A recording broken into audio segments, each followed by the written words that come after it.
An elementary school in Marion County is one of two North Central Florida districts starting school early. TV 20's Emma Delamo tells us why students are strapping on their backpacks in July rather than August.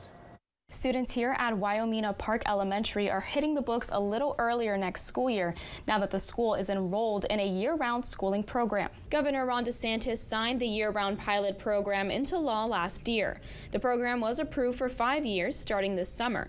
The principal at Wyomina Park says the school year will split into 3 trimesters, with teachers prepping for the year July 15 and students back in class July 22nd. We're really excited what it's going to do for our students and how they can maintain all of the benchmarks and skills that they have mastering here as we end school in May. Hunt says kids will get 3 extra weeks off, along with other holidays currently aligned with the standard school calendar. They purposely did that so that if we had siblings at a middle school or at a high school, that the breaks could line up. Parents off camera tell me they're against the new program, but one grandmother thinks otherwise. I think year-round is a good idea.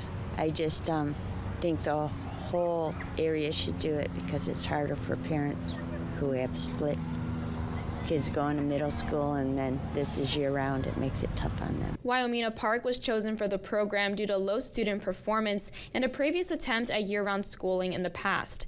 MCPS officials tell me in a statement they're working with families trying to get their kids enrolled, along with parents who want to transfer their kids out. Alachua County public school members will vote on approving their year-round calendar for 2 schools during an upcoming meeting on April 2nd.